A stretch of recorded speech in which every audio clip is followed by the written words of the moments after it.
Foi também aprovado hoje no Conselho de Ministros a Lei Orgânica do 20º Governo Constitucional, na qual se adota uma estrutura que procura garantir uma eficiente e eficaz ação governativa.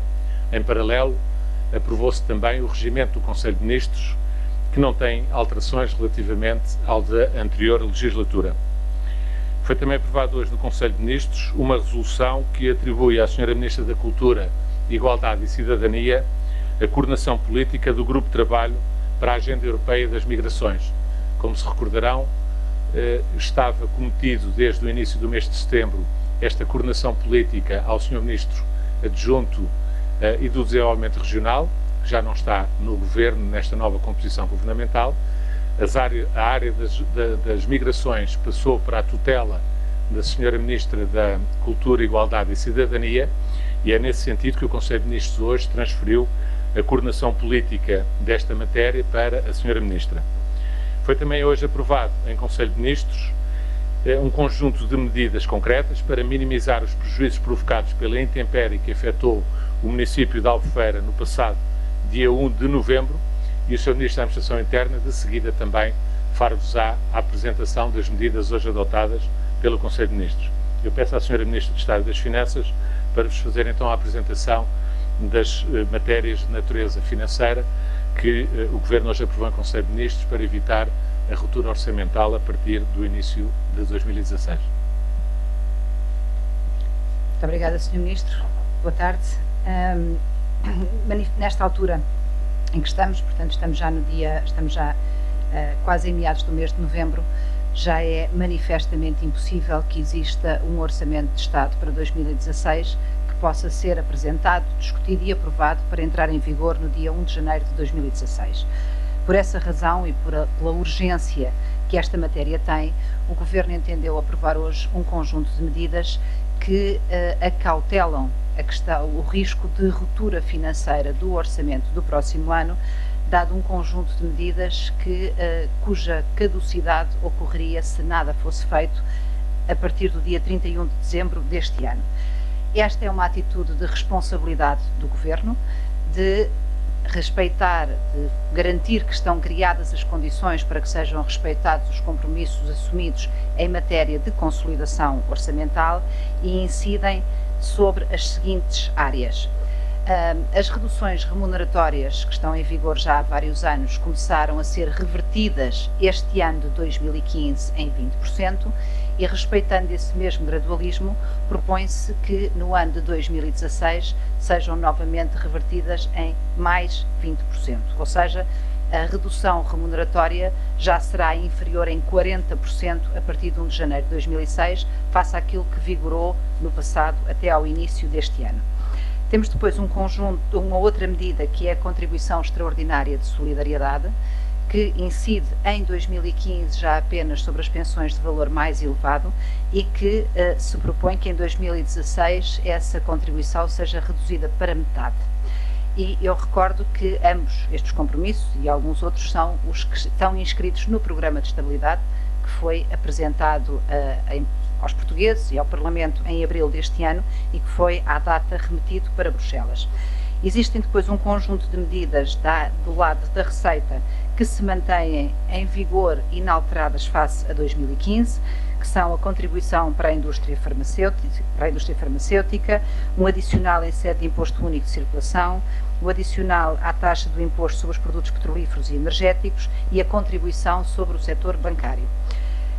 Fazemos também propostas de alteração relativamente à sobretaxa em sede de IRS, que com a mesma preocupação de gradualismo, mas de aumento do rendimento disponível das famílias, se propõe que se reduza no próximo ano dos atuais 3,5% para 2,625%, ou seja, 25% de redução face àquilo que está neste momento em vigor.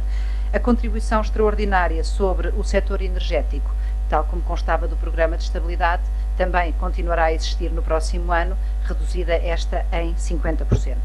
Este é o conjunto de medidas que estão vertidas nos projetos de proposta de lei que hoje foram discutidos e aprovados em Conselho de Ministros e que serão remetidos ao Parlamento para discussão e, esperamos nós, para aprovação, de forma a que possam estar aprovados promulgados pelo Sr. Presidente da República e publicados de modo a entrarem em vigor no dia 1 de janeiro de 2016, e é daí, de facto, que decorre a urgência da aprovação destas medidas para evitar o problema de ruptura financeira que seria causado caso estas medidas não existissem e que, relativamente a algumas delas, nem seria sequer possível, em sede posterior do Orçamento de Estado, introduzir com caráter retroativo. Muito obrigada. Eu peço agora ao Sr. Ministro da Administração Interna para vos fazer a apresentação das medidas tomadas relativa ao município de Albufeira.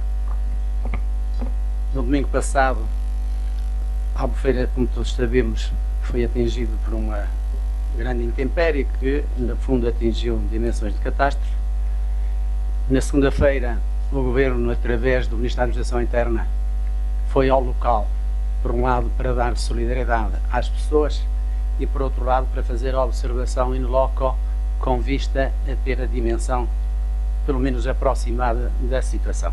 Hoje, 2 dias depois, o Conselho de Ministros aprova uma resolução com vista a poderem lançar-se mão imediatamente dos recursos aos instrumentos legais existentes.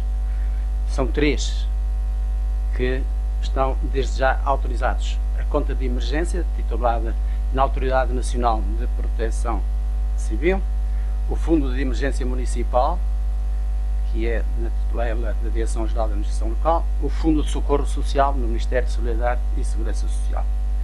Naturalmente que isto significa que agora é necessário que o processo de avaliação e quantificação dos danos seja uma realidade, terminado o qual esta resolução se aplica imediatamente, porque o Conselho de Ministros desde já autorizou a imediata utilização do dinheiro proveniente destas 3 fontes.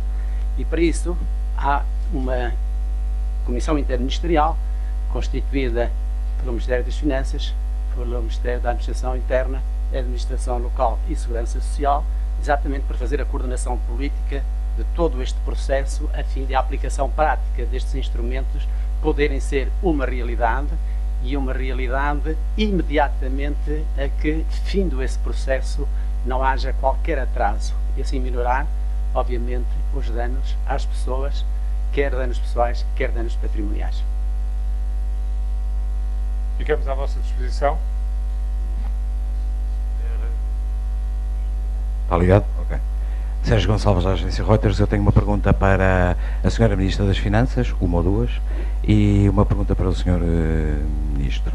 Para a Sra. Ministra das Finanças, quanto ao programa de governo, quais são as metas relativas ao déficit para 2016, comparado com 2017, relativamente déficit, crescimento do PIB e dívida?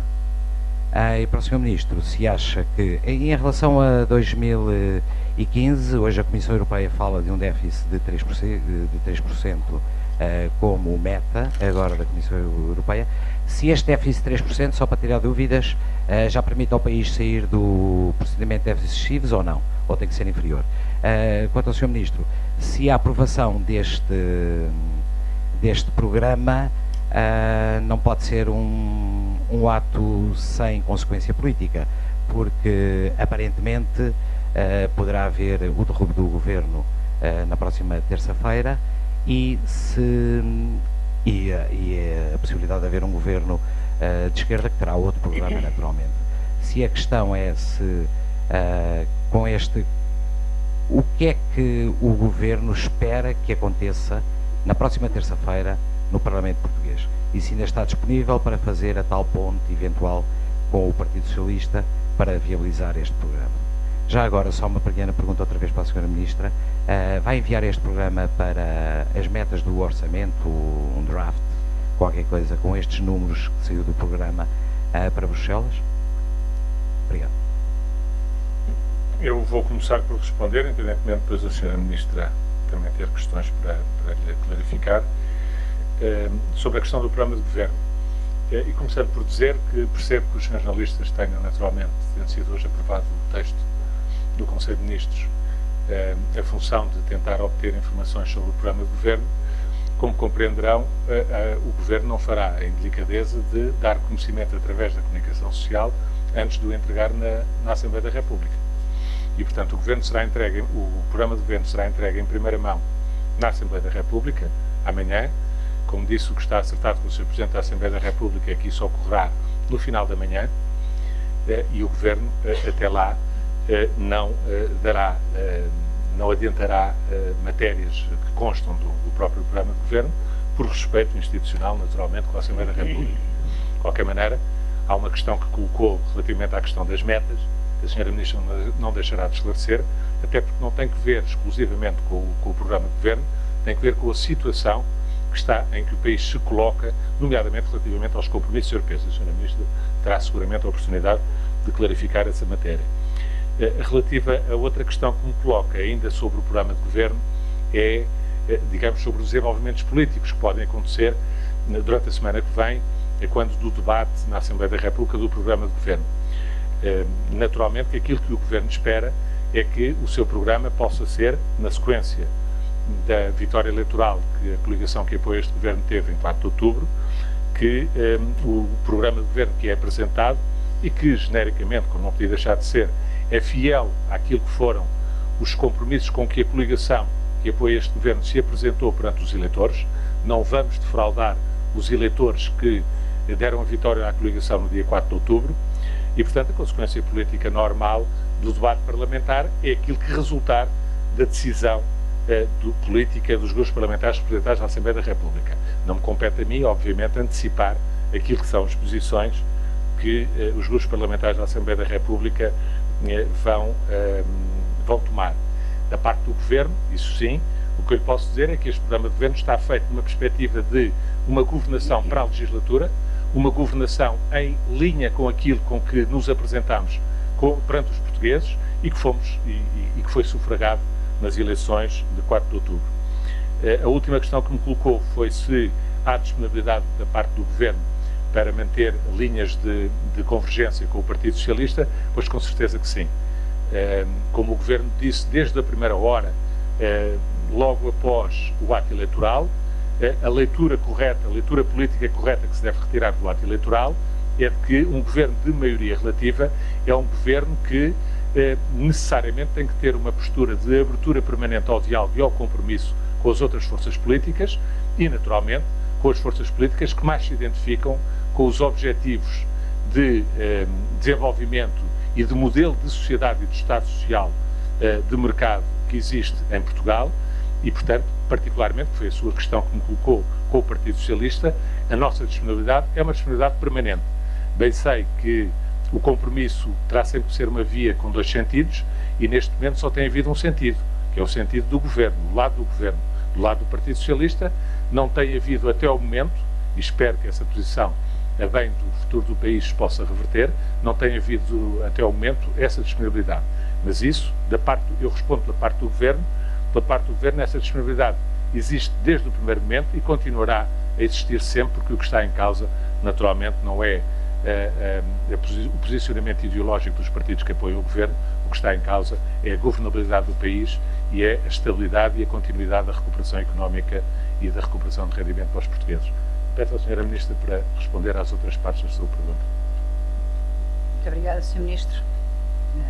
Obrigada pelas questões. Só um esclarecimento. A matéria de metas para o déficit, para o crescimento, para a dívida, é matéria de orçamento. Aquilo que nós hoje discutimos e aprovamos é o programa de governo para a legislatura e, portanto, não contém estes elementos quantitativos, não foram objeto de discussão. A questão que coloca sobre os 3%. Eu gostaria de começar por recordar que a Comissão Europeia, na primeira previsão que fez para o déficit deste ano, apontava para um déficit de 3,2%, reviu posteriormente essa previsão para 3,1% e o valor apresentado hoje é de 3%.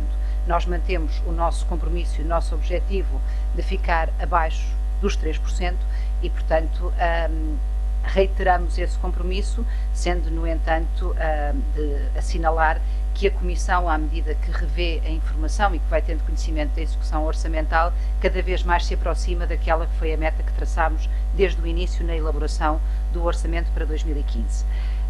A questão que me coloca sobre se isso, se um déficit de 3%, que não é a nossa meta, mas que é a estimativa atual da Comissão, a previsão atual da Comissão, permite ou não a saída de procedimento de déficit excessivo, permite.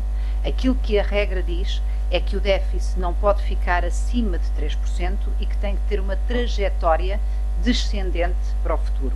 Ora, aquilo que a Comissão apresentou hoje como previsões é um déficit de 3% este ano, 2,9% no próximo e 2,5% em 2017 e, portanto, cumpre-se o critério para que termine o procedimento por déficits excessivos, ainda que, mais uma vez, esta é a previsão da Comissão e não aquilo que corresponde às nossas metas e aos compromissos assumidos no Programa de Estabilidade, que aliás são a âncora e a fonte das medidas que cuja aprovação hoje submetemos, ou cuja proposta hoje submetemos para o Parlamento. A última questão que me colocou sobre o envio do draft do orçamento é uma matéria que o Governo está a ponderar e que não foi objeto de discussão hoje em Conselho de Ministros. Muito obrigada. Mais da SIC. Senhora Ministra, em relação ao processo legislativo que agora se abre com a aprovação destas medidas na área das finanças e aos cenários que se colocam, eu queria perceber qual é a real expectativa do Governo de fazer aprovar estas medidas e se foi ponderado ao longo da discussão desta manhã uma aproximação àquelas que eram as propostas do PS de redução da sobretaxa e dos cortes salariais a um ritmo superior àquele que era definido e defendido pelo Governo e que acabou por ser aprovado, se houver pelo menos a discussão sobre uma devolução mais rápida desses rendimentos para tentar novamente uma aproximação ao PS. E embora entendendo as reservas em relação ao programa do Governo, o que eu queria perceber era se esse espírito de compromisso com o PS já está de alguma forma presente neste programa do Governo, nomeadamente no que toca às pensões, se ficou definitivamente de fora das intenções da próxima legislatura ou da atual legislatura o plafonamento de pensões, se essa é já uma carta excluída deste programa do Governo. Queria também perguntar, e uma pergunta um bocadinho paralela, em relação à TAP, é a expectativa do Governo já a data para a conclusão final deste processo e a expectativa do Governo ainda conseguir fechar esse processo antes da votação do programa do Governo no Parlamento? Como a questão que me colocou a mim é mais curta, com a permissão da Sra. Ministra responder e depois a Sra. Ministra responderá às outras questões. Perguntou-me sobre a questão se no programa do Governo se havia a confirmação da disponibilidade de acertos com o Partido Socialista e, nomeadamente, se estava removida a questão do plafonamento das pensões e, portanto, da busca de um caminho diferente para a sustentabilidade da comunicação social, da segurança social, peço desculpa. A única coisa que obviamente lhe posso é confirmar que não só essa disponibilidade existe, como ela está afirmada perentoriamente na própria introdução do programa de governo, como terão a oportunidade depois de verificar, porque essa questão é uma questão política, não é uma questão, digamos assim, da substância do programa, é uma questão de posicionamento político do governo. Eu já tinha respondido à pergunta anterior que, da parte do governo, há a disponibilidade permanente para esse compromisso em nome daquilo que são, naturalmente, os interesses nacionais. E a questão do plafonamento que me coloca, naturalmente, que conhecendo nós uma posição que não é, que está perfeitamente já clarificada por parte do Partido Socialista, essa questão é uma questão que já não se coloca, pura e simplesmente. Mas eu não adiantaria muito mais relativamente à questão do programa de governo, como calcula, apenas para não ir, digamos, por perguntas indiretas, ir abrindo um bocadinho aquilo que eu desejaria que não acontecesse e pediria que os seus jornalistas respeitassem isso, porque nós desejávamos, de facto, respeitar a entrega em primeira mão à Assembleia da República, como deve ser, e não através da comunicação social. Pedindo desculpa por isso. Muito obrigada. Bom, a apresentação destes projetos de proposta de lei é um ato de responsabilidade deste Governo. Nós estamos a falar de uma questão que, por comparação com o que está previsto no Programa de Estabilidade, se estas medidas não vigorassem no próximo ano, teríamos um buraco orçamental, chamemos-lhe assim, de 1.500 milhões de euros. E, portanto, a responsabilidade do Governo é, nesta altura que se torna evidentemente urgente, apresentar este projeto, ou estes projetos de propostas de lei, porque a discussão de algumas destas matérias envolve ainda prazos de consulta pública e de modo a que estas propostas de lei possam vir a estar aprovadas até ao Natal, para permitir ainda que pudessem ser promulgadas pelo Sr. Presidente da República, nós estamos de facto sem tempo e temos a urgência de apresentar.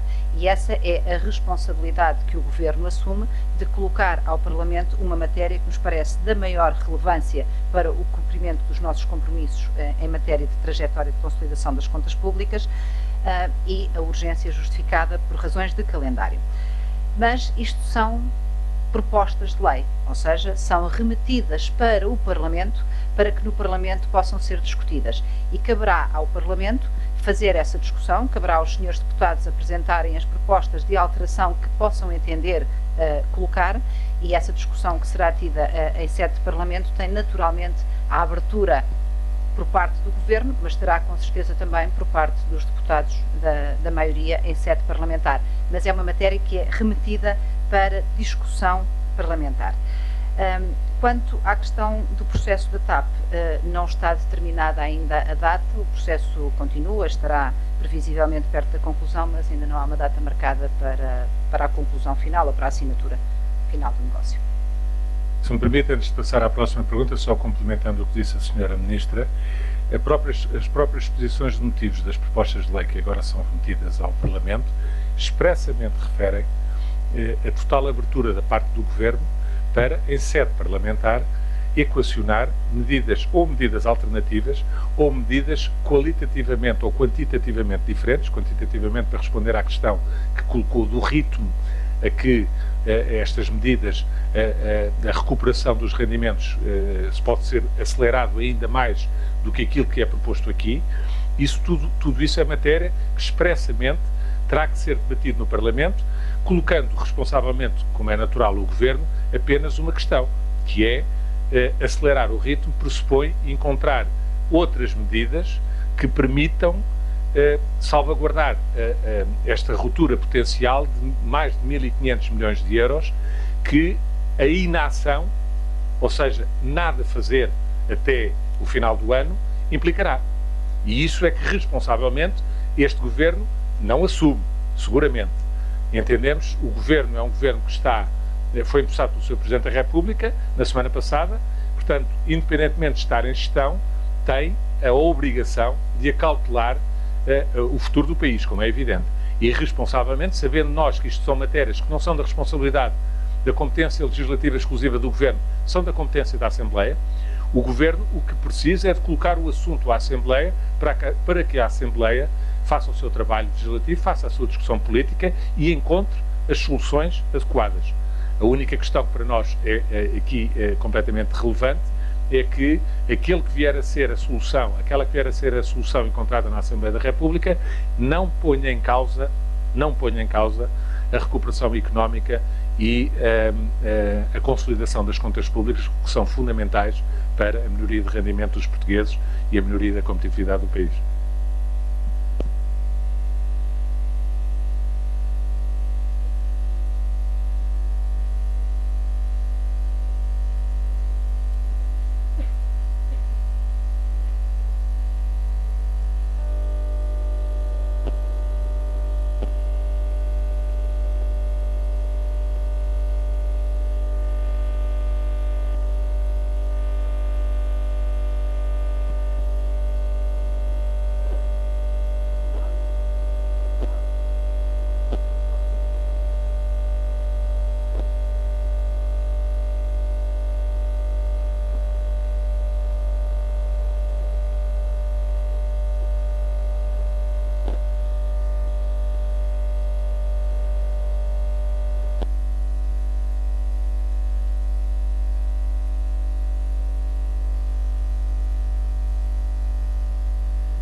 Muito obrigada.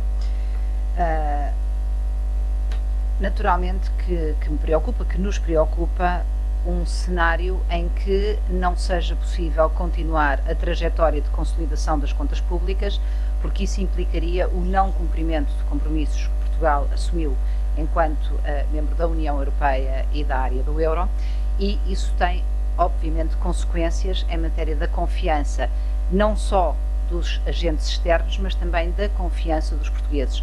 A trajetória de consolidação das contas públicas que tem vindo a ser seguida e que permitirá, no final deste ano, que Portugal saia do procedimento de déficits excessivos e que tenha as vantagens da flexibilidade inerentes a essa nova situação de estar fora do procedimento de déficits excessivos, são de grande valor para o país. E, portanto, a nossa preocupação é, naturalmente, colocar esta questão perante o Parlamento, que é no Parlamento que estas matérias têm de ser decididas, porque muitas delas são matérias de reserva parlamentar. Preocupa-nos que não sejam acautelados os interesses do país em matéria de cumprimento desses compromissos.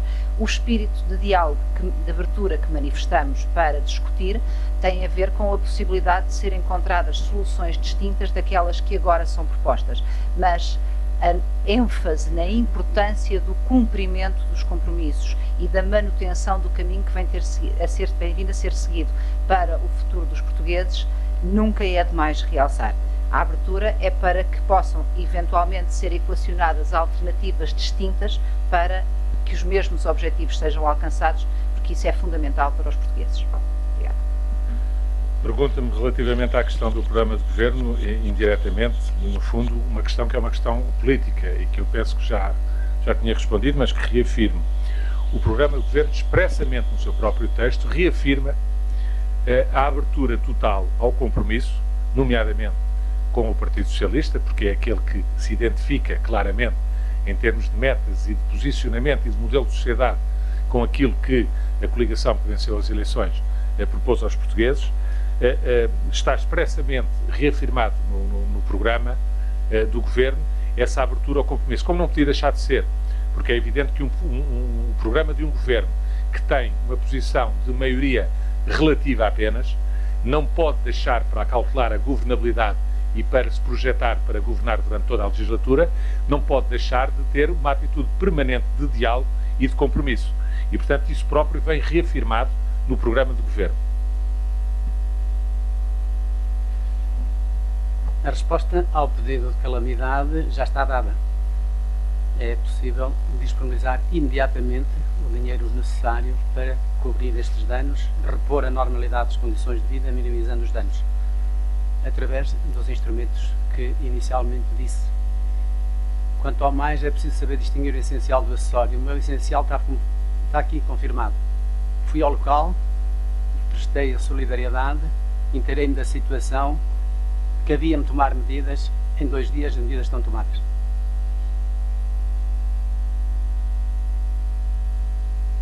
Paulo Gonçalves Martins, da TVI. Gostava de perguntar à Sra. Ministra relativamente à questão das medidas de austeridade que vão então estender-se para 2016, e nomeadamente a redução da sobretaxa. O Governo já tinha dado sinais de abertura a uma aproximação ao Partido Socialista durante aquela fase das negociações. Chegou a ser ponderado que esta redução da sobretaxa fosse maior na vossa proposta, ou isso nem sequer esteve em cima da mesa, e se essa abertura passa apenas para negociações futuras? Muito obrigada. Eu queria começar por referir que o que se trata aqui é não de medidas de austeridade, mas de medidas de alívio da austeridade, se lhe quisermos chamar austeridade, porque o que nós estamos a falar é da reversão de parte do corte dos salários que ainda existe, e também baixar a sobretaxa para o próximo ano, baixar a SES para as pensões mais elevadas. Portanto, estamos a falar exatamente do contrário, é o retirar da austeridade com o gradualismo que entendemos ser necessário para que consigamos continuar a traçar o caminho de consolidação das contas públicas e para que não sejam postos em causa os resultados já alcançados. A questão da abertura, mais uma vez, manifestamos integralmente e manifestamos essa abertura para a discussão no Parlamento destas mesmas propostas que apresentamos. A questão de ter optado por uma solução distinta, por um quantitativo diferente, por exemplo, na sobretaxa, esse diálogo não chegou a existir e, portanto, não foi possível encontrar uma outra solução que pudéssemos aqui ter vertido, porque, naturalmente, havendo metas que têm de ser alcançadas, Se optássemos por ter uma remoção mais rápida ou uma redução mais rápida da sobretaxa, haveríamos de encontrar uma compensação sobre uma outra forma. Isso pressupunha um diálogo que não chegou a ocorrer. E, portanto, em termos de espírito de abertura, com certeza mantemos-lo integralmente para a discussão parlamentar, para onde estas matérias são agora remetidas. Eu lembraria só à senhora jornalista que fez a pergunta que a questão do compromisso para um ritmo diferente relativamente a estas medidas de alívio da austeridade e de remoção, de reposição do rendimento às pessoas, pressupõe naturalmente que haja uma negociação que o Partido Socialista não quis fazer até ao momento. Esperemos que queira fazer no Parlamento, porque é a sede onde as decisões vão ter que ser tomadas. O Partido Socialista até ao momento não quis negociar nada disso com os partidos que apoiam este governo. Esperemos que no Parlamento isso possa ser feito. Da nossa parte, a disponibilidade mantém-se. Jennifer Mota, da agência Lusa. Ainda em relação à TAP, segundo tem sido noticiado, existe uma providência cautelar que, de acordo com experiências anteriores, teria que ser aprovada uma resolução fundamentada para ultrapassar e fechar o negócio. Esse assunto esteve em cima da mesa? Confirmo, como sabe, confirmo que esteve e foi aprovado hoje no Conselho de Ministros a resolução fundamentada.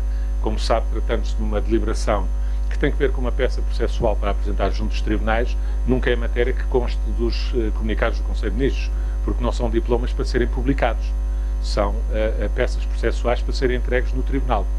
Mas confirmo que foi aprovado hoje no Conselho de Ministros a resolução fundamentada e que ela será entregue pelos advogados do Estado no tribunal em resposta a essa providência cautelar.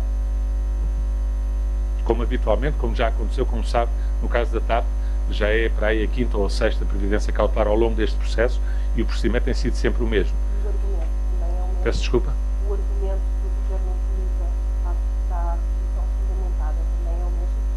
O argumento não difere, porque o processo é o mesmo, portanto não há grandes diferenças. Como sabe, esta providência cautelar era uma providência cautelar apresentada por uma sociedade, uma empresa, uma SGPS, que pretendia pôr em causa o ato de decisão de adjudicação do processo, o ato final de adjudicação do processo à empresa que ganhou o concurso público. E, portanto, as razões que assistem a essa impugnação, do nosso ponto de vista, não procedem e é essas que são apresentadas ao Tribunal. Nádia Diniz, também da agência Lusa. Eu queria só esclarecer aqui aquele número que a Sra. Ministra das Finanças há pouco apontou dos 1.500 milhões. Esse é o valor do buraco financeiro que se abriria. Estas medidas que enumerou tapam esse buraco completamente? Qual é que é, não sei se é possível especificar por medida, mas qual é que é a poupança ou o encaixe, dependendo se é receita ou despesa, de cada uma delas? Obrigada. O valor que eu referi de 1.500 milhões é se estas medidas caíssem no final do ano e nada fosse feito durante todo o ano, face àquilo que estava previsto no programa de estabilidade, nós teríamos um buraco orçamental de 1.500 milhões. Isto é o agregado das medidas. E para um ano inteiro. Portanto, é daí que vem esse número. Porque as medidas em 2016, como têm precisamente a redução das medidas de austeridade, a devolução de rendimento, não são iguais às medidas que estão em vigor em 2015. Mas se estas medidas desaparecessem completamente durante todo o ano de 2016, face àquilo que está previsto no programa de estabilidade, teríamos então uma perda orçamental na ordem dos 1.500 milhões de euros. Todas as medidas que são hoje aprovadas e a respectiva quantificação correspondem ao que está no programa de estabilidade. As mais significativas, portanto, nesta soma que dá os 1.500 milhões, são cerca de 460 milhões nos salários e 570 milhões na sobretaxa, 160 milhões na contribuição da indústria farmacêutica. Enfim, são as parcelas mais relevantes, as outras depois são de montante mais reduzido. A contribuição sobre o setor bancário, que são 170 milhões, enfim, é um conjunto ainda relativamente vasto de medidas, mas estes são os valores que acresceriam àquilo que está previsto no programa de estabilidade, resultando neste gap orçamental global de 1.500 milhões, para um ano inteiro.